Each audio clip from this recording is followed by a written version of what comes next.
বাংলা চলচ্চিত্রের ইতিহাসে এক ধূমকেতুর নাম সালমান শাহ। মাত্র 4 বছরের ক্যারিয়ারে 27টি সিনেমা দিয়ে তিনি জয় করেছিলেন কোটি ভক্তদের হৃদয়। কিন্তু 1996 সালের 6 সেপ্টেম্বর সেই অভিশপ্ত সকালে ঢাকায় সিনেমার রাজপুত্র আমাদের ছেড়ে চলে যান এক অজানা রহস্যের আড়ালে।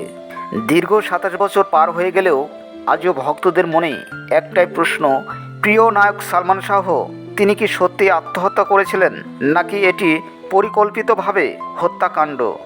বিভিন্ন পত্রিকায় জানা যায়, পিবিআইয়ের এই আত্মহত্যার রিপোর্ট সালমান শাহর পরিবার, বিশেষ করে তার মা নীলা চৌধুরী কখনোই মেনে নেননি।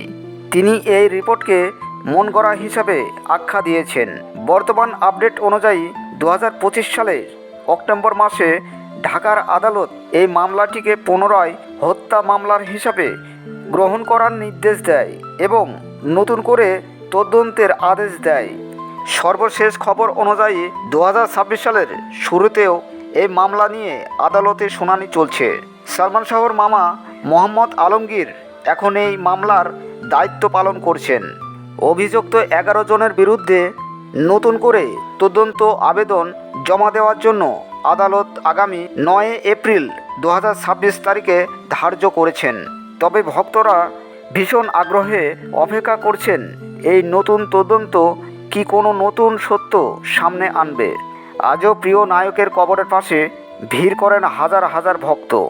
তাদের বিশ্বাস, সালমান শাহর মতো একজন মানুষ এত সহজেই জীবন ছেড়ে দিতে পারে না। সালমান শাহ শুধু একজন নায়কই ছিলেন না, তিনি ছিলেন একটি যুগের আইকন। তবে ভক্তদের হৃদয়ে তিনি চিরকাল অমর হয়ে থাকবেন। আপনার কি মনে হয়, সালমান শাহ মৃত্যুর রহস্য কি কোনো দিন পরিষ্কার হবে? তা কমেন্টে আপনার মতামত অবশ্যই জানাবেন। ভিডিওটি ভালো লাগলে লাইক দিন এবং আমাদের চ্যানেলটি সাবস্ক্রাইব করে পাশেই থাকুন। আমার ভিতর বাহিরে অন্তরে। দীর্ঘ 27 বছর পার হয়ে গেলেও আজও ভক্তদের মনে একটাই প্রশ্ন, প্রিয় নায়ক সালমান শাহ তিনি কি সত্যি আত্মহত্যা করেছিলেন নাকি এটি পরিকল্পিতভাবে হত্যাকাণ্ড? বিভিন্ন পত্রিকায় জানা যায়, পিবিআইয়ের এই আত্মহত্যার রিপোর্ট সালমান শাহর পরিবার, বিশেষ করে তার মা নীলা চৌধুরী কখনোই মেনে নেননি। তিনি এই রিপোর্টকে মন গড়া হিসাবে আখ্যা দিয়েছেন। বর্তমান আপডেট অনুযায়ী 2025 সালের অক্টোবর মাসে ঢাকার আদালত এই মামলাটিকে পুনরায় হত্যা মামলার হিসাবে গ্রহণ করার নির্দেশ দেয় এবং নতুন করে তদন্তের আদেশ দেয়।